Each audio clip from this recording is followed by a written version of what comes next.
Capital TV Uttar Pradesh देख रहे हैं। मैं हूं आपके साथ समीक्षा तिवारी।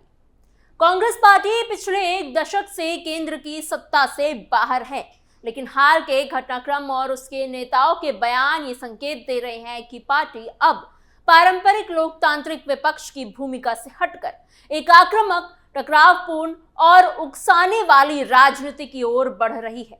2014, 2019 और 2024 के लोकसभा चुनावों में लगातार हार के बाद कांग्रेस की रणनीति पर गंभीर सवाल खड़े हो गए हैं। क्या पार्टी अब जन समर्थन के रास्ते से सत्ता में वापसी करने में असमर्थ होकर जन असंतोष को बढ़ाकर राजनीतिक जमीन तैयार करना चाहती है? कभी देश की सबसे बड़ी और प्रभावशाली राजनीतिक ताकत रही कांग्रेस आज उस स्थिति में दिखाई देती है जहां उसे अपने अस्तित्व को बनाए रखने के लिए नए नए नैरेटिव गढ़ने पड़ रहे हैं। यही कारण है कि अब पार्टी के बयान केवल सरकार की आलोचना तक सीमित नहीं रह गए हैं, बल्कि वो एक बड़े असंतोष के माहौल को पैदा करने की कोशिश करते हुए भी नजर आते हैं। नोएडा में 13 अप्रैल को मजदूरों के वेतन को लेकर शुरू हुआ प्रदर्शन, जो बाद में हिंसा, आगजनी और अराजकता में बदल गया, इसी बहस का केंद्र बन गया है।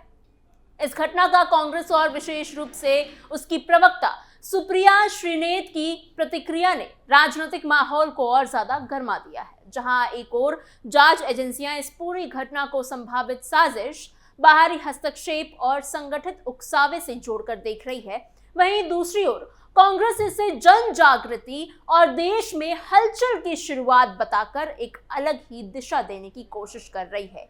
क्या है पूरी खबर, बताते हैं आपको इस स्पेशल स्टोरी में। नैरेटिव की जंग शुरू, हलचल या हिंसा का महिमा मंडन। 13 अप्रैल को नोएडा में मजदूरों का प्रदर्शन शुरू हुआ, जिसकी मांगे वेतन और काम की परिस्थितियों से जुड़ी थी।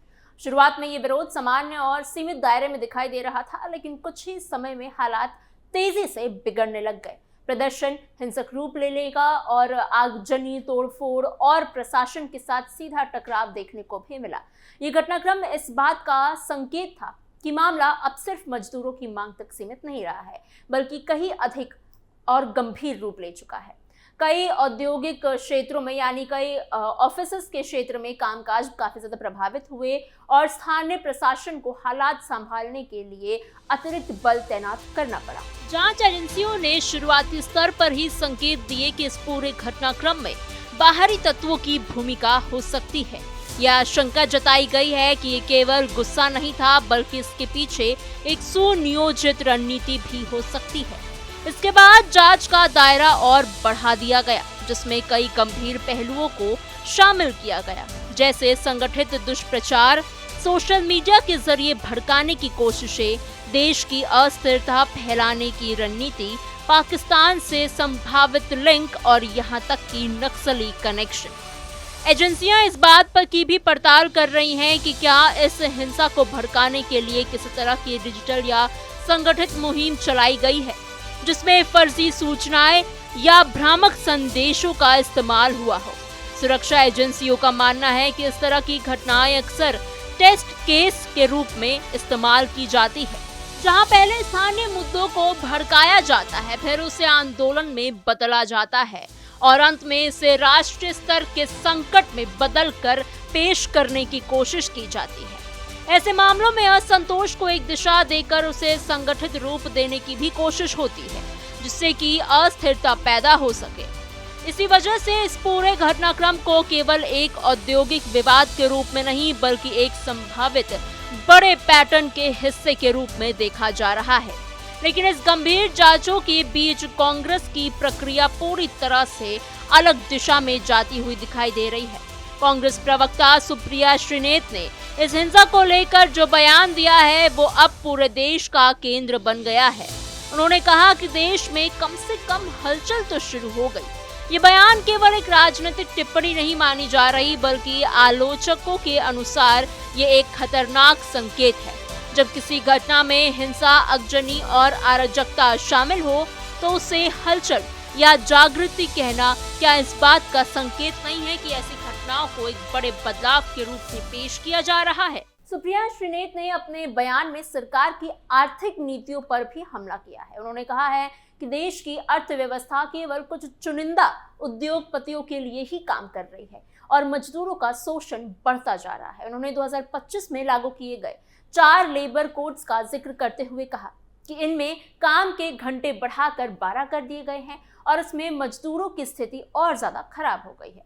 उनके अनुसार सरकार की नीतियों का सीधा असर कर्मचारियों और श्रमिकों पर पड़ रहा है, जबकि बड़े कारोबारी वर्ग को इसका फायदा मिल रहा है। यहाँ तक तो ये एक सामान्य राजनीतिक आलोचना भी मानी जा सकती थी, लेकिन जिस तरीके से हिंसक घटनाओं को उम्मीद और आंदोलन की शुरुआत के रूप में पेश किया गया, उसने पूरे मामले को एक अलग ही दिशा दे दी है। इस तरह के बयान से ये आशंका जताई जा रही है कि कहीं राजनीतिक लाभ के लिए जमीनी असंतोष को बढ़ावा देने की कोशिश तो नहीं की जा रही। आलोचकों का कहना है कि ये पहली बार नहीं है जब कांग्रेस पर इस तरह के आरोप लगे हैं। 2019 में नागरिकता संशोधन कानून यानी CAA के खिलाफ हुए प्रदर्शन के दौरान भी आर या पार की लड़ाई जैसे नारे दिए गए थे। 14 दिसंबर 2019 को दिल्ली के रामलीला मैदान में आयोजित भारत बचाओ रैली में कांग्रेस नेतृत्व ने लोगों से सड़कों पर उतरने और हर कुर्बानी देने की बात कही थी। उस समय भी इस तरह की भाषा को लेकर विवाद हुआ था और आरोप लगाए गए थे कि इससे माहौल और ज्यादा तनावपूर्ण हो सकता है। इसके बाद देश के कई हिस्सों में विरोध प्रदर्शन हिंसक हो गए। चक्का जाम, आगजनी और टकराव की घटनाएं सामने आई हैं। कई जगहों पर आरोप लगा है कि राजनीतिक बयानबाजी ने इन घटनाओं को और ज्यादा भड़काने का काम किया है। इस पूरे दौर ने यह दिखाया है कि किस तरह से शांतिपूर्ण विरोध धीरे धीरे हिंसक रूप ले सकता है, खासकर तब जब माहौल पहले से ही संवेदनशील हो। इसी तरह 2025 में वक्फ संशोधन बिल को लेकर हुए विरोध प्रदर्शनों में भी कई जगहों पर हिंसा देखने को मिली थी। पश्चिम बंगाल के मुर्शिदाबाद समेत कई इलाकों में हालात बिगड़े और प्रशासन को स्थिति नियंत्रित करने के लिए कड़े कदम उठाने पड़े थे। कांग्रेस और दूसरे विपक्षी दलों ने सरकारों की आलोचना की थी इस बात पर, लेकिन आलोचकों का कहना है कि उन्होंने विरोध को शांतिपूर्ण बनाए रखने के लिए इस दिशा में ठोस प्रयास नहीं किए, इससे कि हालात और बिगड़ गए। अब नोएडा की घटना को भी इसी पैटर्न का एक हिस्सा माना जा रहा है। आरोप यह है कि कांग्रेस अब एक नई रणनीति पर काम कर रही है, जहां जन असंतोष को धीरे धीरे बढ़ाकर उसे एक बड़े आंदोलन में बदला जाए, ऐसी कोशिश की जा रही है कांग्रेस की तरफ से।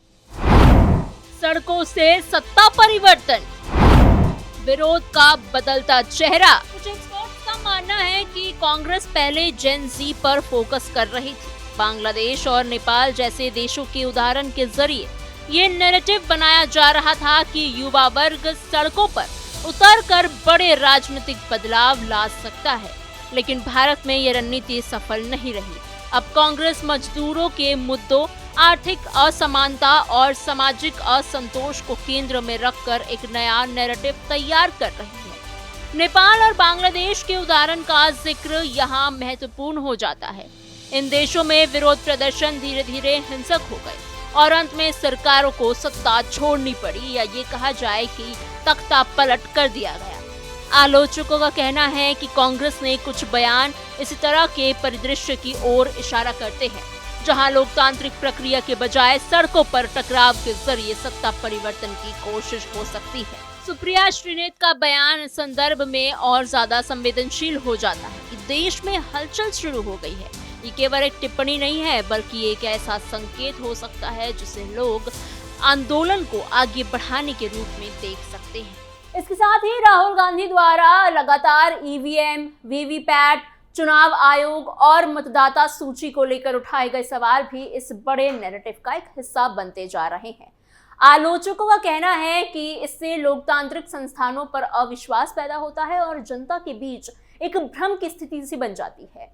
राहुल गांधी का जितनी आबादी उतना हक का नारा, जाति आधारित जनगणना और आरक्षण बढ़ाने की मांग भी राजनीतिक माहौल को ज्यादा संवेदनशील बना रही है। समर्थकों के लिए ये सामाजिक न्याय का मुद्दा है, लेकिन आलोचकों के लिए ये समाज में विभाजन पैदा करने वाला एक कदम है। अब कांग्रेस मजदूरों के वेतन, आर्थिक असमानता और परिसीमन जैसे मुद्दों को जोड़कर एक बड़ा नैरेटिव बनाने की कोशिश कर रही है।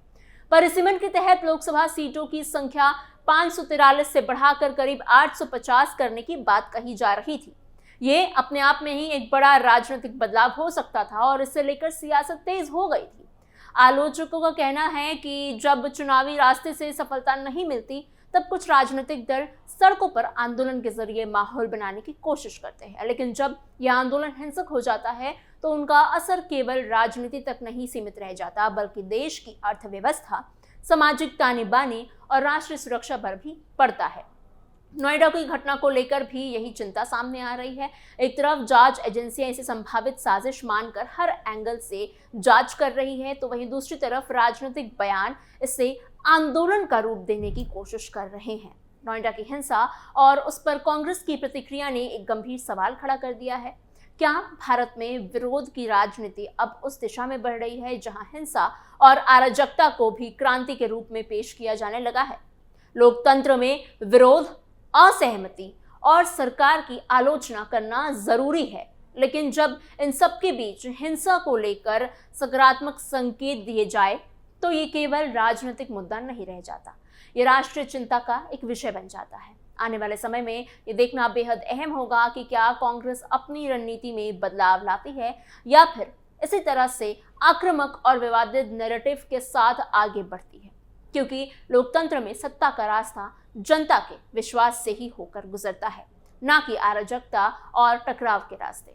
आपको हमारी ये खबर कैसी लगी हमें कमेंट बॉक्स में जरूर बताइएगा और अपने सोच विचार भी कमेंट बॉक्स में हमें बताइएगा। ऐसी और खबरों के लिए बने रहिए कैपिटल टीवी उत्तर प्रदेश के साथ।